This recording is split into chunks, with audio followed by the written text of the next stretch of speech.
Hey gang, UV here, and welcome to the third and final installment to a solid intro to the 4.5 inch angle grinder. A couple things before we get started. If you'd like to use this video or any of my content for educational purposes, please share it. I've got no qualms with that. Just credit me, UV, and my YouTube channel, UV Metalworking. I mentioned this before, but I'd like to repeat it again. If you own a metalworking related business, whether that's making tools for the metalworking trade, or you're a supplier of steel, or you're a manufacturer or a small job shop, uh, send me one of your T-shirts. I'd be glad to promote your business by wearing your T-shirt in an upcoming video. I would be glad to share with the viewers what your company does, where you're located, all that stuff. So subscribe, send me a message letting me know that you're interested in doing something like that, and I'll be glad to send you my address, and I will wear your shirt in an upcoming episode. Also, at the end of the episode, I'm going to share with you a personal story about something that happened to me over a decade ago where it's kind of embarrassing to say, but I knocked myself out with an angle grinder. You'll want to stick around for that little embarrassing story that I will share with you. Alright guys, so with that said, let's get started. Right away with spanners and locking nuts, alright? Here's a selection of spanners. Here's an adjustable one that you lock down. Not all spanners have the same distance from pin to pin or hole to hole, and not all the holes or pins are of the same diameter.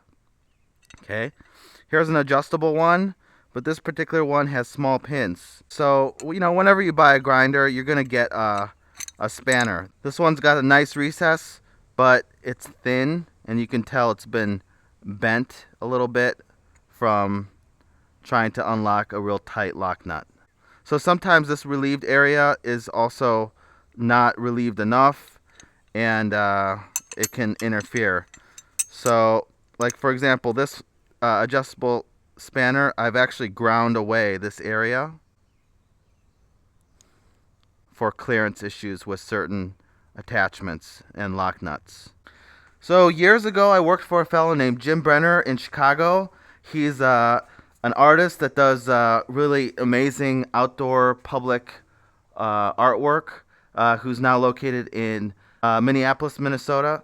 One of the tips that I gleaned off of him as a young employee of his was how to remove a lock nut from an angle grinder with a improperly matched spaced spanner tool. His trick is pretty ingenious. Really, you only need one pin to fit inside of your lock nut, and then your second pin rests on the outside of the locking nut. And then you unlock your lock nut in the normal manner. One of the downfalls with this trick is that if your hole is larger than the pin, sometimes the pin can bend or deform a little bit as you try to unlock a really tightly locked down lock nut. Also, the geometry can give you a little curveball, so sometimes you can use this method, sometimes you can't, but it's just one more trick up your sleeve. So as you guys probably know, you don't always need a tool to remove an attachment to your angle grinder.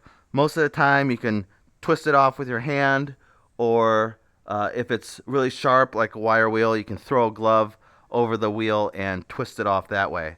But sometimes you need a spanner tool, and sometimes the spanner tool you have is not the right size. For example, if you're in the field doing an install and you happen to bring 3 angle grinders along, but only one spanner tool, which is really common. For me, I always keep an adjustable spanner tool in my to-go tool bag, so that I always have a spanner tool no matter what. Sometimes you need to employ this trick to keep moving along. So flap wheels are a very versatile attachment for your angle grinder. The reason why they're called flap wheels is because there's a lot of abrasive that's attached to it. All of them glued down make flaps. Now they are glued down onto a backing. Some backings are designed to be trimmable. You can see here I've already trimmed it a little bit. With a trimmable flap wheel, trimming is done by moving the backing into a sharp corner. Usually, I use the corner of my welding table, and then in this case, it's plastic. The plastic, melts away, burns away. It's pretty stinky. It's kind of nasty. There are other products. I believe there's one that's made with hemp that's trimmable. I'm sure that smells real nice compared to this. Then there are flap wheels with backing that is like a bonded adhesive, and that's trimmable too, although it's not designed that way. You just have to use a different technique to trim them. The reason why you want to trim them is you want to gain access to this edge. This outer edge is a very useful edge for blending fillet welds. Once it wears down into the plastic or resin, you get a lot more life out of it by trimming it. And basically you can use these until the abrasive wears out and the glue starts to come to the surface here. That's when you can replace them. Now you would be surprised at how much meat is left on here when some people throw these away. And that's probably because they don't know about trimming. And what they'll do is they'll take it off. They don't want to throw it away because there's a lot of meat on it, but more than 50% of the work that's done on these wheels are going to be on the outside, on the outer edge. So, people throw them in a pile, and next thing you know, there's 4 or 5 of them in there, and or more, and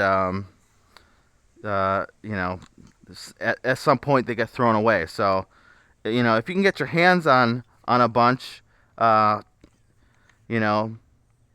you could save yourself some money by knowing that trick.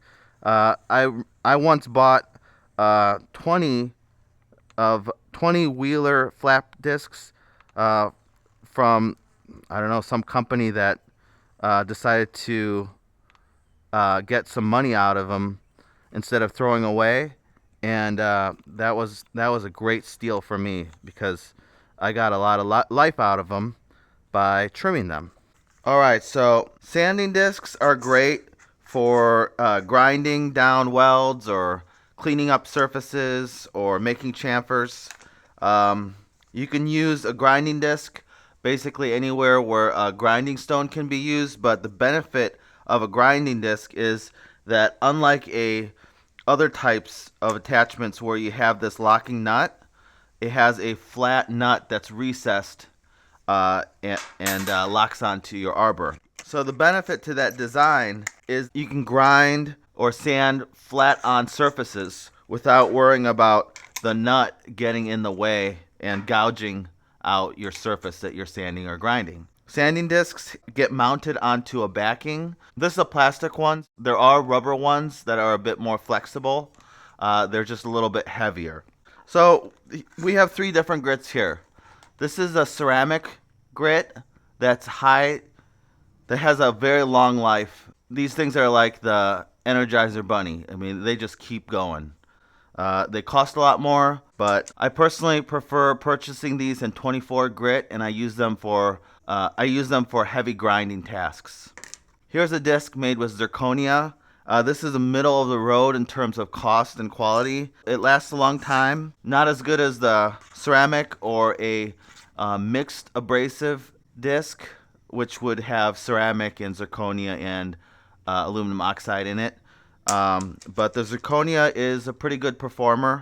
I personally like to stock these in a 26 grit.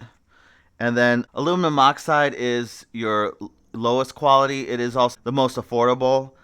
It'll wear down a lot quicker than those other 2 grits, but like I said, it's more affordable. And I actually prefer these for the really high grit discs. So this one's 50, but I like aluminum oxide for 80 grit, 120 grit, 150 grit.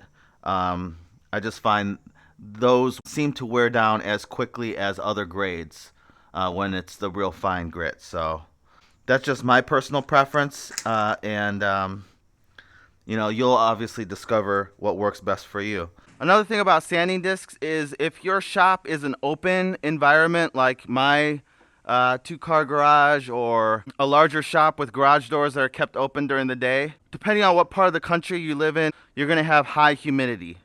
And what the high humidity does to your sanding discs is they taco your discs, okay? For that reason, you want to keep them wrapped up. Even better yet, you want to keep them clamped down. Sometimes when you purchase a lot of discs, they will come with a threaded clamping system made out of plastic.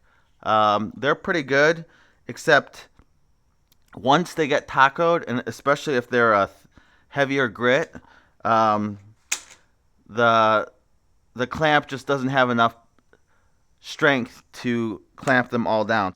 Also, what you can do is straighten them out a little bit before you mount them onto the backing.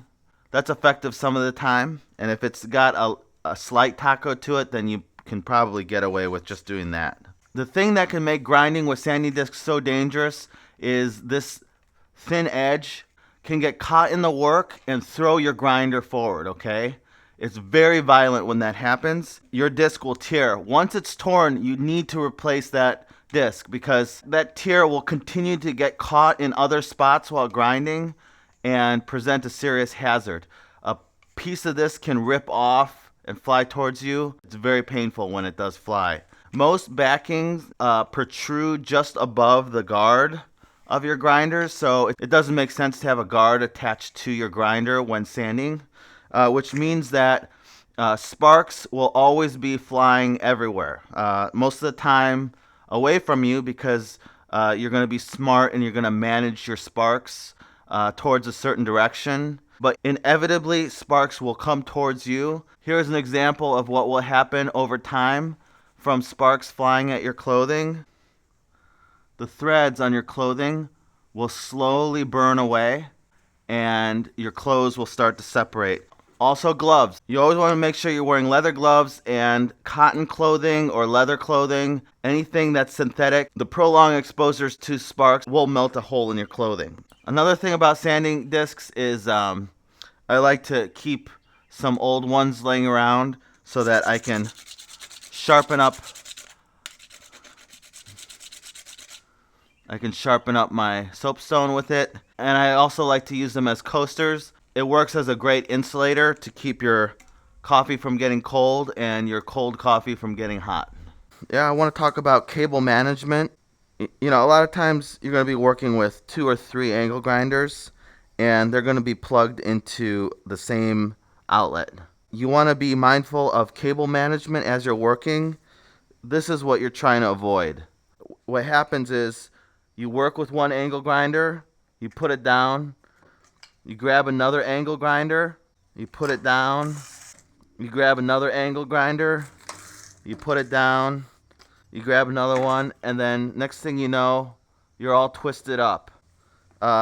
You want to just place the angle grinder back where you got it from to avoid this situation from happening. Another thing to think about, aside from the tangling with other grinders, is the twisting of your cable. You're working, and then you place your angle grinder down. You grab it, start working again, place your angle grinder down. You keep working, you keep placing it down, and next thing you know, you've got a little twist in your cable, and that's just going to make a mess of things. So that's another thing to be mindful of. Okay, now this may be a little controversial, but I'm going to talk about it anyways. These angle grinders came from a graveyard from one of the guys I work for. This is how he would store his angle grinders. Now, you know, I've seen people do something like this. They go like this, like this, like this, like this. Okay, that's one way I've seen people store it. I've seen people wrap it up like that. Yes, this is a convenient way, a very convenient way to store your grinder in a bag. But over time, the stress on the cord will result in cracking. And for this reason, as well as the kinking to the cord, I avoid this storage method. I'm just a big fan of wrapping it up, hanging it on the grinder. Okay, now on to a quick review of all the angle grinders. This Bosch Slim is the thinnest angle grinder I have. It's really great for people with small hands. It does have uh, an obtuse angle here. You know, most grinders will have a 90-degree angle with the handle.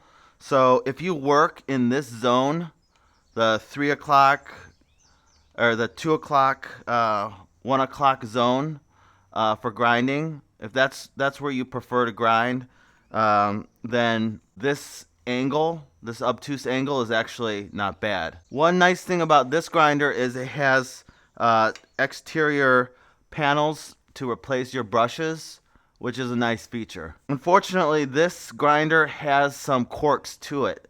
It's very powerful for its size and weight. It's 7.5 amps, but I think the form factor is responsible for its limitations. And I've had experience with two of these. I feel bad because I actually recommended this grinder to someone and they had the same issue. I find that I can only run sanding discs with this grinder. If I put anything lighter or if I put anything heavier on this grinder, it makes a lot of noise and it vibrates. Oh, by the way, this is not the handle that it comes with. So yeah, you know, I would not buy this as your first grinder. I would only buy it if you knew in advance that you were going to try it out and maybe return it. Or if you have female employees or young employees with small hands, then then that might be a reason to take a chance on this. You know, it is light and has a good feel to it. I don't like the angle that the handle is mounted on, but I don't mind this grinder for this purpose. These DeWalt angle grinders are absolute workhorses. They have a good form factor. They feel great in your hands. A little bit heavy, but plenty of power at, I believe, 7 amps. Some of them come with an adjustable guard. I've bought them before in the past where they come with a guard that has to be adjusted with using a screwdriver. That's okay if you're going to mount things that the guard wouldn't catch the sparks on anyways. But if you're going to use an attachment that has, that needs a guard, then absolutely get the one that's adjustable. I mean, this adjustable guard is nice in that once you loosen it, it slides very nicely. But this little hook, which I guess I could modify, this little hook does get caught on to, if you're using a cutoff wheel and cutting chain or wire fencing, this can get caught on it and pull open. So that's one problem. I like the 90-degree handle mount. These things last forever. I've never had one of these die on me yet. I didn't put a date on these, so I don't know when I press these into service, but I know one shop that has a whole shelf full of just these grinders for their 4.5-inch angle grinders. And I could definitely see why. These things are worth every penny. This is a great little grinder made by Milwaukee. It's a 7 amper. It has plenty of power for what I need it to do. It has a very adjustable guard. It's pretty smooth. Locks in different locations, which most of them do. And has a 90-degree handle, which I like. It has a very slim profile, very small and light. And, well, lighter than most design. I mark most of my safety equipment and some of my tools. And you can see this was pressed into service 2011, October of 2011, and this is still going strong. I would definitely buy another one of these. I was kind of wishing I had another one recently, and if I ever need to buy another one, I probably will get one of these. These Milwaukee grinders, I've gone through a couple of these, maybe 3 in my lifetime, and these 2 I pulled out of the graveyard of one of my employers, and these are trashed. It's not just brushes. They have deeper issues. What I like about them is that they have a hole for mounting your handle so that you can hold your grinder like this, which is really handy in certain situations like I showed you in the first video. like the handrail polishing or the drum sanding attachments. But every one of these that I've owned, although they did last a long time, they all eventually did die. And if you look at these, this one's looking fairly new and unused before this one crapped out. And this one's got a little bit of wear on it. And I mean, I wore mine out I wore those things out ragged, but these two are not in great shape. And, you know, I hate to say it, but some people that I talk to, I might have to agree with what they say, that they're just not pleased with Milwaukee's level of quality recently. Although this one I've got no problems with. I love this one. And like I said before, I would buy another one of these. So the 8.5 ampere, as much as I want to say yes to these, I guess I'd have to say beware when purchasing these. This is a DeWalt grinder that I bought a while back. You can see it's been through some use. A lot of these grinders were in service in Chicago when I had my business building custom furniture for Starbucks all throughout the Midwest with multiple employees. So these grinders have seen a lot of action, and this is one of them. It has good adjustability, very smooth and easy to do once you push in the button for the guard. It's an 8 ampere. Let me make sure that's right. Yeah, it's an 8 ampere, and it's kind of on the big side. It's kind of heavy for an 8 ampere, but you know what? This is an older one. I'm sure the design's been refined now, so maybe the newer ones are a little nicer to use. But there's plenty of power here, and I've never been disappointed with this unit made by Rigid. If you guys have seen this from the first video, where I did a lot of the lower RPM attachments that go onto your grinder, for those of you who haven't seen that yet, this is an adjustable speed grinder or variable speed. It has a paddle switch. Unfortunately, it doesn't have a lock for the paddle switch, so you can't lock it on. They do make an almost identical model that I use at my other job, and that has the thumb switch. And if I had to do this over again, I would get the one with the thumb switch, just because you can lock it on at the thumb switch. That being said, it seems like the two Bosches that I have, I don't know if it's a philosophy of theirs to not have a 90-degree angle for the handle, but this is also obtuse, which I don't mind as much as the slim, because the angle doesn't seem so dramatic. This is a 5-inch grinder, so it's a lot more powerful than any of the grinders that I have that are similar to this in size. This comes in at a whopping 11 amps, and it is definitely bigger than most of my smaller grinders. But it's funny that it's almost the same size as this 8 amp Rigid grinder and the same weight. So I don't know if that says anything, but the unique thing about this grinder is that the guard adjustment button is located on the grinder, and it's always accessible. The thing that I do not like about this adjustment guard is once on there, it is very stiff and sticky to move. Great lever, but very sticky to move. Maybe some silicone lubricant that might work.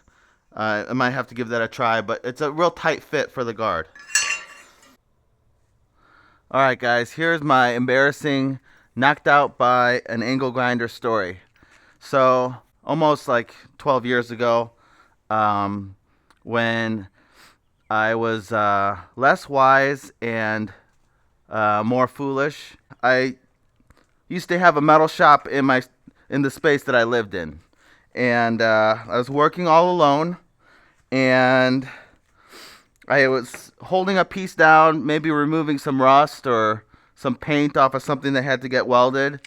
The grinder was set up just like this, wire wheel, and no handle, and my hair at that time was below my belt. Okay.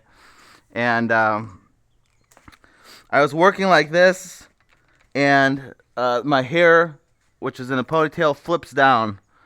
And I say to myself, you know, it's probably not a good idea to have my hair in a ponytail. I need to put that thing up, put it in a hat or something. It was a small little thing I was doing, and I'd be over with it soon. It was my rationalization, so I kept working.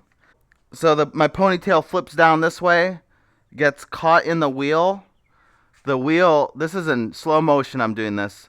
The wheel wraps up my hair like this, smacks me on the side of the head, and basically knocks me out. What I recall was looking up at the ceiling and asking myself why the ceiling was spinning. And then I slowly realized that I was holding on to a grinder and that it was tangled up in my hair. So I had a neighbor who had heard the whole thing, knocking on the wall, and he came over and made sure that I was okay, and I could see 3 fingers instead of 4 or whatever. And yeah, it was pretty nasty. I had a pretty bad gash on the back of my head, and that just goes to show how dangerous these things are. Not just from things flying off and splitting your lip or cutting you in some way, but the torque that these things have can bring the grinder very fast towards you if it can get wrapped up like a yo-yo. That's another reason why you want to make sure that you're not wearing baggy clothing. Like when you bend down and you're grinding low, you don't want to have baggy pants. Keychains that have chains on them or cords of any kind. You want your clothing and everything to be as tight to you as possible without being too weird. So anyways, guys, that's my knocked out by angle grinder story. So take care and stay safe. All right, gang. So I really appreciate you guys watching this series. I'm glad you were here. I hope you learned something. If you're interested in seeing more, subscribe. If you liked, like. And I've got a lot more interesting content coming up. In the near future, we're gonna visit the blacksmith that I work for, and he's gonna grace us with some really amazing tips and tricks that I've been really impressed with, and I'm sure you will too. I know I'm really excited about it. So with that said, guys, I hope you guys have a nice day, unless you guys have other plans, and peace.